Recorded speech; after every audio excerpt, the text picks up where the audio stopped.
अस्सलाम वालेकुम, मैं हूं तबीबा मिसबा अहमद और मैं खुशामदीद कहती हूं आपको हमदर्द ज़िंदगी के प्लेटफॉर्म पे। आज हम हाजिर हैं आपके साथ फिर से एक नए पॉडकास्ट के साथ। और जैसा कि आप जानते हैं, आज हमारा टॉपिक है ख़वातीन का किरदार हेल्थ केयर प्रोफेशन के हवाले से।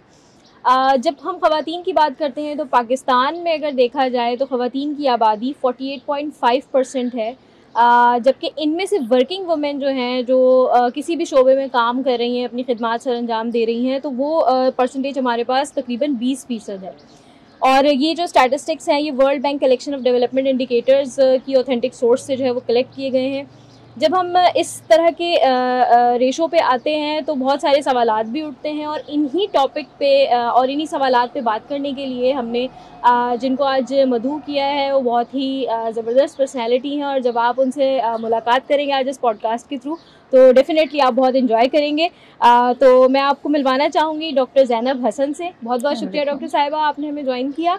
डॉक्टर ज़ैनब हसन का इंट्रोडक्शन देते हुए मैं आपको बताना चाहूँगी कि डॉक्टर ज़ैनब हसन जो है वो एक पब्लिक हेल्थ स्पेशलिस्ट हैं, रिसर्चर हैं, एज अ फैकल्टी भी अपनी खिदमात अंजाम देती रही हैं, पॉलिसी मेकर भी हैं, ट्रेनर, एडवाइज़र और कंसल्टेंट भी हैं। साथ साथ डॉक्टर साहिबा जो मेडिकल ग्रेजुएट हैं और इन्होंने जो है वो डबल मास्टर्स किया हुआ है, एक आगा खान से और एक जो है वो यूनिवर्सिटी ऑफ लंदन से। साथ साथ इनका एक्सपीरियंस इतना वास्ट है कि मैं एक जो अब सारी जो ट्रेनिंग और HOD भी रह चुकी हैं डिपार्टमेंट की, फैकल्टी भी रह चुकी हैं, और ये जो है वो अभी फ़िलहाल currently as a deputy director Sindh health care commission में अपनी खिदमात अंजाम दे रही है, और उसके साथ मल्टीपल जगहों पे जो है वो ये अटैच्ड है। तो डॉक्टर साहिबा का ये जो सारा इंट्रोडक्शन है, उसके साथ मैं डॉक्टर साहिबा से कहूँगी, डॉक्टर साहिबा कैसा लग रहा है आपको हमें ज्वाइन करके? अस्सलाम वालेकुम Misbah, thank you so much for having me. और मुझे बड़ी खुशी हो रही है, एक यंग जो है हमारी डॉक्टर तबीबा जो है, एक इतना अच्छा इनिशिएटिव आपने लिया हुआ है, बहुत बहुत और इसको देख के भी बड़ी खुशी हो रही है। बहुत बहुत शुक्रिया। ये जो है वो हमारी कलेक्टिव एफर्ट है, हमारी टीम और हम लोग सब मिल के जो है वो इस चीज़ को डिज़ाइन करते हैं और इसको जो है वो एग्जीक्यूट करते हैं। तो मैं उन सब का भी जो है वो एक तरह से हम सबका एक एफ़र्ट कंबाइन होती है। अब हम सवालात का सिलसिला जो है वो शुरू करते हैं, क्योंकि ये बड़ा टॉपिक ज़रूरी भी है। और जिस तरह के आप जानते हैं कि विमेंस डे जो है वो एक अहमियत का हामिल है, और एक दिन मिल जाता है ख़वातीन को कि उस पर जो है वो हम किस तरह से अपने आप को थोड़ा सा पैम्पर कर लें, या हमारी जो अहमियत है उसको हम जान लें। तो इन्हीं हवाले से जो है वो सवालात का सिलसिला शुरू करते हैं कि डॉक्टर साहिबा, पहला सवाल मेरा ये है आपसे कि जब हम हेल्थ केयर और विमेन की बात करते हैं तो अक्सर हमने देखा है कि जब एजुकेशनल लेवल पे लड़कियां होती हैं तो कोशिश होती है कि ज़्यादातर जो है ना लड़कियां चाहती हैं कि हम हेल्थ केयर प्रोफेशन में चले जाएं एज़ कम्पेयर टू मैन। अब इसमें जो है वो क्या ये प्रोफेशन वाकई फ़ीमेल्स के लिए है कि अगर हम हेल्थ केयर प्रोफेशन, ज़ाहिर मल्टीपल है, एक तो है नहीं, तो उसमें क्या फ़ीमेल्स के लिए है या ज़बरदस्ती चले जाते हैं? अच्छा मिसबा, इसमें मेरा टेक जो है, मेरा ज़ाती ओपिनियन और व्यू जो है वो बहुत सारे लोगों के साथ कॉन्फ्लिक्ट भी कर सकता है, लेकिन पहली बात ये कि अब हम 2023 में हैं। बिल्कुल, अभी कोई प्रोफेशन नहीं रहा कि ये मेल के लिए है और ये फीमेल के लिए है। All education and all professions are for anybody who is able to do that and who chooses to do that। वो जो उसका जहाँ पर पैशन है, जहाँ उसका इंटरेस्ट है, उसको वो चीज़ में जाना चाहिए। और अगर हेल्थ केयर में इंटरेस्ट है तो ज़रूर करें। बहुत बहुत एक्सपेंडेड फील्ड हो चुकी है और ज़रूरत है, औरतों की हेल्थ केयर के अंदर ज़रूरत है, स्पेशली हमारे जैसे ममालिक में जहाँ ये कल्चरल बैरियर्स बहुत ज़्यादा हैं। तो चूँकि एक कल्चरल और रिलीजियस बैरियर्स हैं, लिहाजा फीमेल प्रोफेशनल की हेल्थ साइंसेज में ज़रूरत है, लिहाजा बिल्कुल चूज़ करें। और लेकिन ये कोई लिमिटेशन नहीं है कि ये इनके लिए ही मौजू है सिर्फ, और या मर्दों के लिए नहीं है। मर्दों पे एक ब्रेड विनिंग का मसला है कि उनको इनकम जनरेट करनी है, तो हेल्थ साइंसेज में अनफॉर्चुनेटली इतनी कमाई और इतनी आसानी से कमाई नहीं होती। आपको एक सर्टेन लेवल तक एजुकेशन आपकी हो, देन उसके बाद आप जो है इस वजह से ज़्यादा ये प्रॉब्लम आई है कि जो है ना इनरोलमेंट, स्पेशली मेडिकल कॉलेजेस की जो है 70% से ज़्यादा इनरोलमेंट जो है वो ख़वातीन की हो चुकी है, लड़कियों की हो चुकी है। और फिर लड़के सिर्फ इस वजह से कि वो जो एक लंबा सारा डिले है, 10-12 साल उनको लगते हैं स्पेशलाइज करके फिर कुछ ब्रेड एक्चुअली मनी मेकिंग में, तो उनके लिए मेरा ख्याल है ये कंस्ट्रक्शन ज़्यादा है। I don't think it is exactly कि लड़कों का इंटरेस्ट ख़त्म हो गया है, लेकिन ये जस्ट एक टफ चैलेंज बन गया है। वरना औरतें सब पढ़ें और हेल्थ में तो बिल्कुल ज़रूर आएँ। बिल्कुल बिल्कुल। और एक इसी की कंटिन्यूएशन में एक सवाल आता है जो कि हम यूजुअली देख रहे होते हैं कि डिमांड है, डॉक्टर बहू की बहुत डिमांड है, डॉक्टर बहू, तो ये इस पे आपका क्या टेक है? क्योंकि कुछ जगहों पे ऐसा भी हो रहा होता है कि जो है ना होता तो ये कि भाई पैशन है तब जाना है हमने मेडिकल फील्ड में ही, हमने डॉक्टर बनना है, लेकिन जो है वो रहना मेडिकल फील्ड में और आगे कंटिन्यू करना, कुछ लोगों का कुछ जगहों पे मोटिव ये आ जाता है कभी कभी। नहीं कुछ जगहों पे नहीं आता, आप तकल्लुफ से काम ले रही है। मेरे ख्याल से कि ये अच्छा खासा घरानों में, काफ़ी सारे घरानों में इस तरह का माइंडसेट आज भी मौजूद है, क्योंकि वो पुरानी एक जनरेशन चली आ रही है ना, तो ये माइंडसेट ज़रूर है कि बहू जो है उसके टाइटल के साथ डॉक्टर हो, हम डॉक्टर बहू लाए और वो आने के बाद फिर वो गोल रोटियाँ बना के दें। और इस पर कई डिबेट्स पिछली 2 डेकेड्स के अंदर होती रही हैं, ड्रामों में इसे एड्रेस किया गया है। जो प्रॉब्लम जहाँ से ये बात शुरू हुई या जिसमें इसके साथ एक जो की चीज़ जुड़ी हुई है वो ये है कि ये जो 80% इनरोलमेंट है फीमेल्स की मेडिकल कॉलेजेस में, सिर्फ बात करूँगी, ये BDS हैं या MBBS हैं, तो ये ग्रेजुएशन के बाद मुख्तलिफ वजूहात की वजह से, कभी बाय चॉइस, कभी बाय ड्यूरेस, कभी किसी और वजूहात की वजह से ये कंटिन्यू नहीं कर पाती। तो ये क्वेश्चन उस पर उठा कि जब आप इतने डॉक्टरों के लिए डॉक्टरी तो पढ़ ली, लेकिन आपने हेल्थ सर्विसेज के अंदर आप एंटर नहीं हुई सर्विसेज की फील्ड में और आपको घर बैठना पड़ गया। अच्छा, और ये फिर उसका दूसरा रुख है कि वो सिर्फ शादी हो जाए और अच्छा आप एक अच्छा रिश्ता बन जाएंगी इस वजह से जो है, या मेडिकल में जाएं तो एक प्रेस्टीज है, ये टाइटल है, एक टाइटल एक प्रेस्टीज है ख़ानदान को मिलती है कि जी डॉक्टर बहू जो है वो आ गई। तो यस, ये नहीं कहूँगी कि ये चीज़ ख़त्म हो गई, लेकिन शायद अब इसके ताने माने ब्रेक होना शुरू हो चुके हैं बहुत सारी बातों में, बहुत सारे ख़ानदानों में। और इसको ब्रेक करने के लिए जो ख़ुद लड़की के वालिदैन हैं, जो लड़की का अपना घराना है, उसका रोल सबसे ज़्यादा है। क्योंकि अगर कोई ये बात वो असेस करे ना कि वो डॉक्टर बहू की तलाश में आए हैं और वो ख़ुद क्यों इस तरीके से सोचते हैं कि मेरी बेटी डॉक्टर है तो ये कोई प्रेशियस चीज़ है कि भाई डॉक्टर बहू है, मेरी तो बेटी डॉक्टर है, तो इस why is that a selling point for a रिश्ता। बिल्कुल, तो ये तो लड़की के घर के अपने अंदर से निकलना है कि आप डॉक्टर हैं, बिल्कुल हैं, और उस पर स्टैंड भी पेरेंट्स से ही लेना है कि भाई डॉक्टर बनाया है, जब इतने पैसे लगाए हैं, मेहनत की है, तो फिर अब वो आगे भी कुछ ना कुछ करेगी। ये तो आपको पहले ही डिसीजन ले लेना चाहिए। बिल्कुल। तो हाँ, ये कॉन्सेप्ट बिल्कुल एग्जिस्ट कर रहा है, लेकिन मेरा ख्याल है कि अभी आहिस्ता आहिस्ता टूटना शुरू हो चुका है ये आइडिया जो है। सही, और अच्छी बात है, इसको थोड़ा सा जो है वो ब्रेक होना भी चाहिए, क्योंकि हर तरह के प्रोफेशन में जो है वो रिक्वायरमेंट्स अलग होती हैं। अगर कोई इंसान पढ़ रहा है तो उसको यूटिलाइज़ करना बहुत ज़रूरी है कि इल्म के साथ अमल बहुत ज़रूरी है। आपने इल्म हासिल कर लिया और अमल नहीं किया तो फिर वो इल्म भी आपका किसी काम का नहीं रहता। दूसरा सवाल मैं आपसे ये करना चाहूँगी कि हेल्थ केयर प्रोफेशन की बहुत सारी ब्रांचेज हैं, फीमेल्स के लिए आपकी नज़र में क्या सूटेबल? देखिए, ये बात बिल्कुल दुरुस्त है कि चैलेंजिंग है हेल्थ केयर में, लेकिन जो चीज़ अच्छी हो गई हमारी लिए वो ये हो गई कि ब्रांचेस बहुत बन गई हैं। अब वो सिर्फ एक ये नहीं है कि जी डॉक्टर है तो फिर वो मेडिकल ऑफिसर और फिर वो स्पेशलाइजेशन और फिर सिर्फ कंसल्टेशन यही या सर्जन या गायनाकोलॉजिस्ट ही बनेगी। तो more than clinical there is a huge lot of things. बिल्कुल, क्योंकि अक्सर बच्चे जब जाते हैं कि भाई अब हमारा एंट्री टेस्ट होने वाला है, तो उनको ज़्यादा जो सबसे क्लिक करती है ना, सबसे बड़ी जो बोल्ड चीज़ नज़र आ रही थी वो डॉक्टर ही नज़र आ रहा होता है। उनको जो है वो मल्टीपल, क्योंकि करियर काउंसलिंग वाला कॉन्सेप्ट अभी भी कम है। एक तो मैंने ये बहुत देखा है, करियर काउंसलिंग में जो जिस बंदे ने जो किया हुआ होता है ना, वो कहता है आप यही कर लें। जो करियर काउंसलिंग के पास भी हम जा रहे होते हैं, करियर काउंसलर्स के पास, तो वहाँ पे भी आपको इतनी अच्छी गाइडलाइन नहीं मिलती कि आपका जो एक मेंटल लेवल है, आपकी जो IQ है, जो आपकी साइकोलॉजिकल असेसमेंट है, उसके हिसाब से आपको गाइड किया जाए। और ना ही जो है वो लोगों को इतनी नॉलेज है कि मेडिकल फील्ड में जो है वो सिर्फ डॉक्टर बनना ही नहीं। हाँ, वो आइडिया बस ये होता है कि या ये क्लिनिक में बैठेगी या ये हॉस्पिटल में काम करेगी। तो नंबर 1 ये है कि बिल्कुल एक्सप्लोर करें, और शायद मेडिकल कॉलेजेस की भी बहुत ज़्यादा जिम्मेदारी बनती है कि ऐसे काउंसलिंग रखें कि दिखाएं कि ये रास्ते बहुत हैं। अब आप सिर्फ अगर मेडिकल कॉलेजेस ले लें तो फैकल्टी नहीं है वहाँ, वो फैकल्टी कहाँ से आएगी? वहाँ पर आपको एक डॉक्टरी को हायर करना होता है। तो टीचिंग एक लाइन है जो कि बहुत एक्सपैंड हो चुकी है, तो टीचिंग में डेफिनेटली ख़वातीन जा सकती हैं। फिर देयर आर मेनी सब स्पेशलिटीज़ और स्मॉलर स्पेशलिटीज़, या मैनेजमेंट साइड है, उसमें भी बहुत ज़्यादा अपॉर्चुनिटी और ज़रूरत मौजूद है। और फिर स्पेशलिटीज़ में भी हर चीज़ सिर्फ गायनी पीडियाट्रिक्स नहीं है, there are so many other fields जो कि जिसका प्रेशर शायद ट्रेनिंग के टाइम के बाद आप पे मज़ीद नहीं रहता और आप अपनी मर्ज़ी के औकात में काम कर सकती हैं।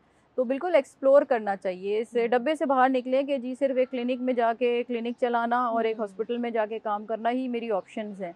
और डेफिनेटली करियर काउंसलिंग इंपॉर्टेंट है कि इंटरेस्ट के साथ जो है फिर साथ में जो है ना ख़वातीन को के साथ ये है कि ज़ाहिर है शादी, घर बार, बच्चे, ससुराल, ये सब चीज़ें एक पार्ट एंड पार्सल हैं फॉर बीइंग अ वुमन। तो फिर आपको देखना पड़ता है। सही। तो ये ना समझें कि बस मेरा तो ससुराल स्ट्रिक्ट है या मेरे तो बच्चे हो गए तो बस एंड ऑफ स्टोरी हो गई, now there is nothing more I can do, और मुझे तो घर बैठना है। ये आइडिया ही गलत है। यू हैव एन अपॉर्चुनिटी, आप ब्रेक लेना चाहें तो ब्रेक लें और उसके बाद आप दोबारा से जाएं उसमें, बिल्कुल, और और उस अपना ताल्लुक ना तोड़ें। आप कम काम कर लें थोड़ा सा, फिर थोड़ी दिन बाद अपना खातकार बढ़ा दें, बच्चे स्कूल जाने लगे तब चढ़ा दें। अगर जिम्मेदारी, अगर आपको बहुत अच्छा, आप लकी हैं, आपको बहुत सपोर्टिव फैमिली मिल जाती है तो ज़ाहिर है फुल काम करें। लेकिन यस, स्पेशलाइजेशन करने में जो है ना थोड़ी डिफ़िकल्ट टाइम ज़रूर आता है। अब इसी सवाल की कंटिन्यूएशन में मैं आपसे पूछना चाहूँगी, जैसे आपने कहा कि खातून होती हैं, शादी हो रही है, बच्चे हैं, साथ में मेडिकल डिग्री है, तो चैलेंजेस आते हैं।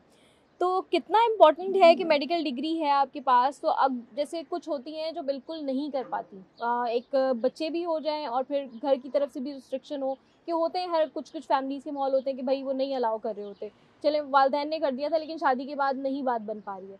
तो ऐसे में जो है उन ख़वातीन को घर में रहते हुए अपनी डिग्री कैसे वो यूटिलाइज़ कर सकती हैं, या अगर जिनको परमिशन मिल जाती है तो बैलेंस कैसे किया जाए कि वो अपना जो है वो आराम से प्रोफेशनल लेवल को जो है वो लेके चल सकें, या प्रोफेशनल अपनी लाइफ लेके चल सकें? देखिए, पहले तो जब बच्ची को आप मेडिकल में एडमिशन दिलाते हैं तो मैं तो हमेशा ही पेरेंट्स को पहले काउंसल करना चाहती हूँ कि ये आपने एक ज़िम्मेदारी उठाई है, आपने उसको पूरा साथ देना है 5 साल और बियॉन्ड।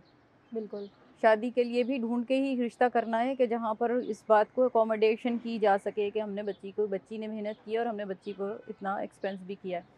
अब उसके बाद अगर सिचुएशन जैसी भी हो, खुदा ना खासा कुछ भी छोड़ दें, सबकी कंप्लीट सपोर्ट के बावजूद हो सकता है कि उस बच्ची को कोई मुश्किल आ जाए, कोई डिफ़िकल्ट प्रेगनेंसी आ जाए, कुछ भी आ जाए, तो सबसे पहले तो मैं सिर्फ ये रिकमेंड करती हूँ कि सब कुछ को देखें, मेक अ इन्फॉर्म्ड डिसीजन।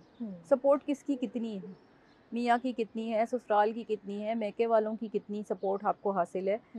कोई लोग बाहर चले जाते हैं तो फैमिली होते हुए भी उनकी वो सपोर्ट नहीं, सिस्टम उनको मिल सकता।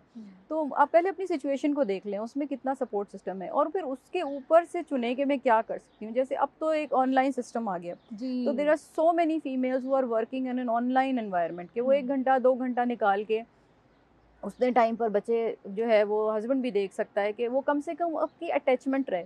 बिल्कुल, या वो तालीम हासिल करती रहें, जो सर्टिफिकेशंस हैं, ऑनलाइन पढ़ सकती हैं, तो वो कंटिन्यू करें उसी के अंदर, ताकि वो उनका जो है कनेक्शन ना टूटे। और फिर जब भी उनको मौका मिले उस टाइम पर वो अपने उसमें दोबारा से आ जाएं। और अगर नहीं भी आती हैं तो ऑनलाइन वाली बात तो अब बिल्कुल एक ओपन ऑप्शन है हर एक के लिए। इतना टाइम तो सभी निकाल लेते हैं, या आप निकालें फिर आप। सही।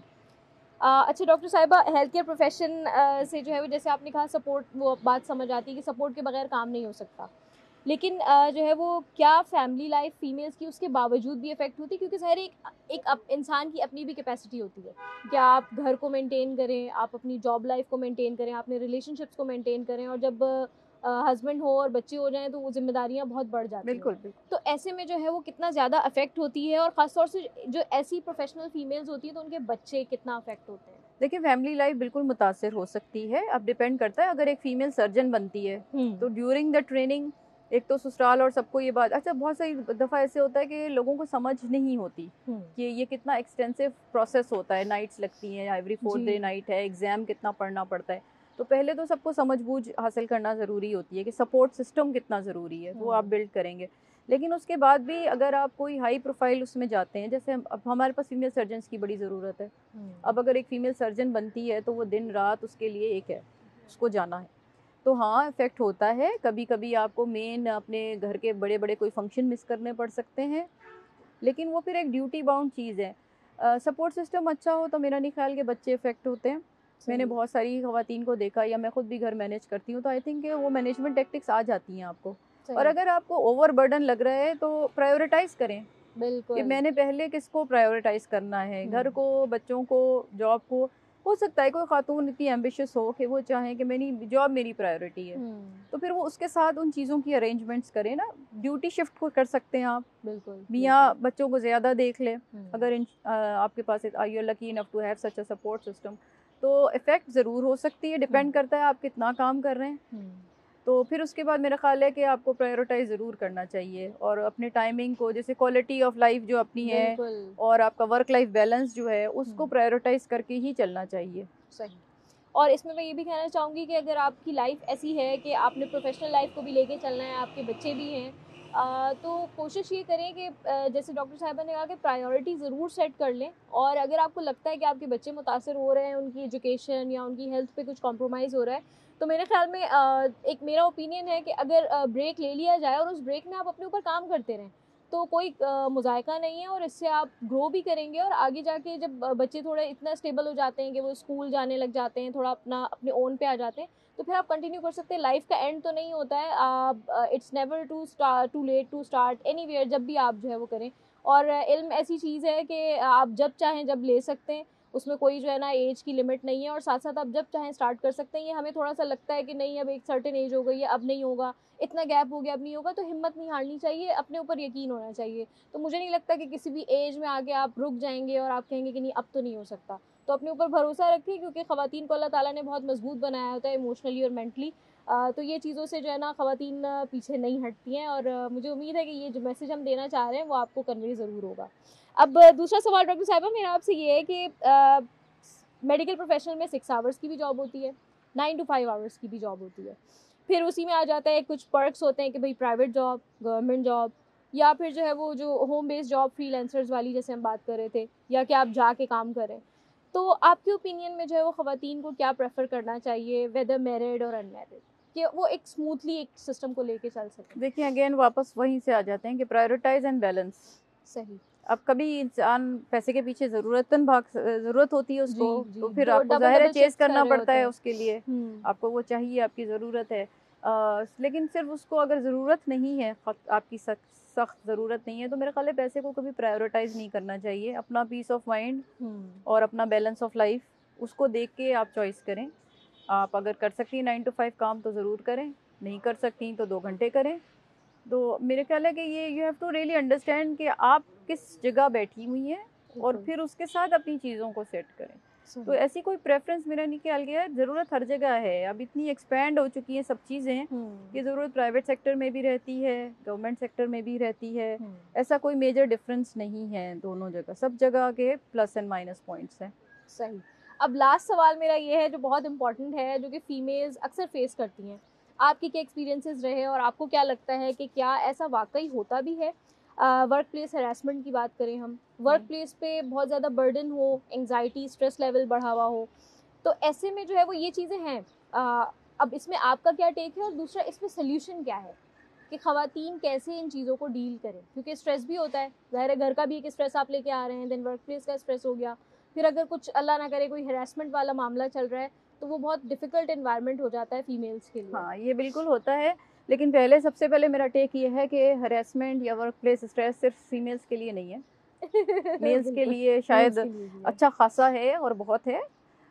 लेकिन वुमेन के साथ ये प्रॉब्लम आती है कि हम जिस कल्चर में रह रहे हैं ना, यहाँ पर एक बड़ा पेक्यूलियर किस्म का एक चीज़ है। एक तो आउटराइट हरासमेंट है, जिसको ज़ाहिर है कि लॉज मौजूद हैं, सिंध में स्पेशली लॉ मौजूद है, तो आप उसको रिपोर्ट कर सकते हैं अपने लाइन मैनेजर को। लेकिन अगर वो लाइन मैनेजर मर्द है और वो ख़ुद भी इसी किस्म का माहौल का आदी है, तो हो सकता है कि उसकी सुनवाई ना हो, पहली बात। दूसरा, जहाँ पर अगर ये आता है हरासमेंट का इशू, तो सटल किस्म की हरासमेंट होती है। कोई जुमला कह दिया, कुछ ज़ेरे लब कह दिया, कुछ चलते फिरते कह दिया, जिसके लिए आप कोई एविडेंस नहीं दे सकते। और फिर हमेशा वो फीमेल की बात को थोड़ा सा रद्द कर दिया जाता है कि ये बस ऐसे ही समझ रही हैं। तो मैं पहले ख़वातीन को, मैं लड़कियों को हमेशा ये समझाती हूँ कि अपना कॉन्फिडेंस तो लूज़ करना ही नहीं है आपने। Somebody is wrong and if you feel that you are uncomfortable, then you are uncomfortable. ये कोई आपसे कहे कि नहीं तुमने तो ऐसे ही समझ लिया, वो ऐसा कुछ भी नहीं था, गलत समझ लिया, नहीं, जो आपने समझा है वो वही है। You are uncomfortable, then you are uncomfortable, that is your line. ये उसके आगे अब आपने रिपोर्ट करने का सिस्टम जब आता है तब प्रॉब्लम होती है। तो ये मैं बताऊं कि हर जगह कुछ जगह अच्छे मैनेजर्स होते हैं, they have good harassment policies, उसको बिल्कुल आप उस परस्यू कर सकते हैं। लेकिन एविडेंस पे बात आ गई, सटल किस्म की बातें, जुमले कसना और इस तरह की बातें आ रही हैं, तो आप प्रूफ नहीं कर पाते। If the women is confident and confront right and there कि भाई ये जो भी तुम कह रहे हो बहुत अच्छा, तुम्हारा कोई गलत मतलब नहीं था, लेकिन आई डोंट लाइक इट, बिल्कुल। So you just don't say it again. ऐसे जो होते हैं लोग, स्पेशली जो ये सटल तरीके की हरकतें करते हैं, ये बेचारे बड़े कमज़ोर से होते हैं अंदर से। बिल्कुल, बिल्कुल। अंदर से ये बेचारे बड़े कमज़ोर हैं। जैसे ही आपने उनको कन्फ्रंटेशन करनी है, या अगर आपने अपनी मजबूती से, कॉन्फिडेंस से उसको फेस करना है, अनपर्टर्ब रहना है, अपने आप को डिस्टर्ब नहीं होने देना, तो वो खुद ब खुद समझ जाते हैं कि जी ये नहीं, इसको नहीं असर होना, तो ठीक है, तो वो डर जाते हैं। वो इस बात से डर जाते हैं कि आप ओपन ना कर दें। तो थोड़ी सी ट्रेनिंग खवातीन को खुद रखनी चाहिए कि if such faced in such a situation, वो डरें नहीं, घबराएं नहीं, शेयर करें, पीयर अप करें अपनी दूसरी फीमेल फ्रेंड्स के साथ, और फिर उसको जो है ना हैंडल करें। तो ये नहीं कह सकते कि नहीं है, लेकिन वो हर जगह है, सिर्फ हेल्थ में नहीं है। बिल्कुल। तो as a rule, women have to learn to live with it in a better way. बिल्कुल। और साथ में फाइट करना आना चाहिए। जैसे डॉक्टर साहिबा ने कहा कि जो इस तरह के लोग होते हैं ना, वो डरपोक बहुत होते हैं। आपने सिर्फ एक जुमला कह दिया ना कि ये जो है वो चीज़ मैं डिस्क्लोज़ कर दूंगी, या जो है वो ये चीज़ आप मेरे साथ इस तरह नहीं कर सकते कैरी, आपको जो है ना मैंने एक्सपोज कर देना है, तो वो बंदा जो है वो डर भी जाएगा। और अगर आपने उसको थोड़े सख्त आवाज़ में और ज़रा गुस्से में आपने उसको खाली डांट ही दिया ना, तो आई डोंट थिंक सो कि दोबारा जो है ना इस तरह की हिम्मत होती है। और जब आप किसी को इस तरह से डांट देते हैं, तो अगर वो ट्राई भी करेगा तो उसको डर ज़रूर रहेगा, और साथ में आप स्ट्रॉन्ग हो जाएंगी बहुत ज़्यादा, क्योंकि आपने उसको डील कर लिया है। तो इतना मुश्किल नहीं होता है, लेकिन डर जाना जो है ना वो ऐसे लोगों को बहुत ज़्यादा तकलीफ देता है, और आप जो है वो वहाँ पे फिर अपने आप को सेफ नहीं कर सकते। अच्छा, स्ट्रेस लेवल हमारा भी रह गया कि स्ट्रेस लेवल होता है, और बर्डनाइज भी हो जाते हैं आप काम की जगह पे, तो फिर उसको कैसे हम मैनेज करें? वो एक बहुत मुश्किल चीज़ है। उसके लिए कोई अपनी हॉबी या कोई अपना शौक का काम, भले वो 5-10 मिनट का ही हो, कुछ ना हो, वो ज़रूर करें रोज़। अब हर एक अपनी चॉइस करता है, कोई इबादत करता है, कोई एक्सरसाइज करता है, घर में भी एक्सरसाइज हो सकती है, उसके लिए जिम ज्वाइन करना कोई ज़रूरी ख़सम नहीं है। कुछ खाना, कोई अपनी पसंद की चीज़ पका ली, कोई चीज़ रीड कर ली, कोई वीडियो देख ली, मतलब का हमदर्द का चैनल देख लिया, मिसबा को सुन लिया। तो ये चीज़ें हैं, इसको अपनी लाइफ में रखनी चाहिए। ये हर एक के लिए है, ये वर्किंग वुमेन के लिए नहीं है सिर्फ, for everyone they should be a work life balance. और कुछ मिनट दिन के ना सिर्फ अपने लिए निकालें। बिल्कुल। उसमें आप थोड़ा सा गहरी सांसें लें, अपने आप को रिलैक्स करें, और वर्क के दौरान रिलैक्स करें। अगर work is getting to you while you are at work, तो आप उस वक्त भी 2 मिनट ले सकते हैं। बाथरूम जाएं, सर मुंह पे पानी डालें, कुछ सांसें लें, को अपने आप को रिलैक्स करें, कोई गाना सुन लें, कोई डांस कर लें कुछ अपने आप के लिए। और ये सबके लिए है, ये मर्द औरत सबके लिए है। वर्क एट होम, होम के घर में भी औरतों को बस बहुत स्ट्रेस हो रहा होता है, लेकिन रोज़ के चंद मिनट जो हैं 24 घंटे के, वो सिर्फ आपको अपने आप के लिए रखने चाहिए। तो यहाँ पे हमारे सवालात का सिलसिला ख़त्म होता है। बहुत फ्रूटफुल और बड़ी ज़बरदस्त हमने गुफ्तगू की डॉक्टर साहिबा से। बहुत शुक्रिया अदा करती हूँ मैं डॉक्टर साहिबा आपका कि आपने हमें ज्वाइन किया, और इतनी ज़बरदस्त अपने एक्सपीरियंसेस और अपनी जो आपकी नॉलेज है उसके साथ आपने हमें जो है हमारे सवालात के जवाबात दिए। उम्मीद है कि आपको जो है वो ये कॉन्सेप्ट समझ आ रहा होगा कि अगर हम एजुकेशन और हम प्रोफेशनल लाइफ में जाना चाहते हैं तो कोई कबाहत नहीं है, लेकिन साथ साथ हमें प्रायोरिटाइज़ करना, चैनलाइज़ करना चीज़ों को, और कैसे मैनेज करना है, ये हमारे ब्रेन में जो है वो हमारा वर्क प्लान बना हुआ होना बहुत ज़रूरी है, तभी हम चीज़ों को मैनेज कर सकते हैं। दूसरा, मैं पेरेंट्स से और जो इन लॉज होते हैं या हस्बैंड होते हैं उनसे रिक्वेस्ट यही करूँगी इस प्लेटफॉर्म की तवज्जुह से कि अगर कोई फ़ीमेल आपके पास ऐसी है जो कि ना सिर्फ एज प्रोफेशन, किसी भी प्रोफेशन से है, और वो चाहती है कि वो अपने प्रोफेशन को परसू करे, तो सपोर्ट ज़रूर करें। क्या हो जाएगा, थोड़ा सा आपकी हेल्प भी हो जाएगी, उसका ब्रेन चलता रहेगा, वो बहुत खुश रहेगी। क्योंकि जब इंसान अपनी खुशी का और अपनी मर्ज़ी का काम कर रहा होता है ना, तो वो बहुत फ्रेश रहता है, एक्टिव रहता है, बजाय इसके कि वो एक डिप्रेशन में रहे कि यार मैंने इतनी सारी चीज़ें की, इतना कुछ किया, और मैं इसको लेके बैठी हुई हूँ। तो हर इंसान की एक जो है ना अल्लाह ताला ने कैपेसिटी बनाई है, ब्रेन है, तो हर इंसान जो है वो जीना चाहता है, और मेरे ख्याल में जीने का हक सबको है। यहाँ मर्द और औरत का मामला नहीं, इंसान भी है। मर्द और औरत होने से पहले हम इंसान हैं, तो एज अ इंसान अगर हम एक दूसरे को देखें तो मेरे ख्याल में इतना मुश्किल नहीं होगा चीज़ों को हैंडल करना। यही मैसेज आज का हमारा है आपके लिए। और वुमेंस डे पे मैं आपको जो है वो मुबारकबाद देना चाहूँगी कि ख़वातीन जो है वो अपने आप को बहुत ज़्यादा डाउन कर लेती हैं, अपनी इंपॉर्टेंस नहीं जानती हैं, तो अपने आप को जो है वो बूस्ट अप रखें और अपनी हिम्मत हमेशा कायम रखें। और इसी मैसेज के साथ जो है वो मैं आपको अल्लाह हाफ़िज़ करूँगी। इंशाल्लाह मिलेंगे किसी अच्छे नेक्स्ट पॉडकास्ट के साथ, तब तक के लिए अल्लाह हाफ़िज़।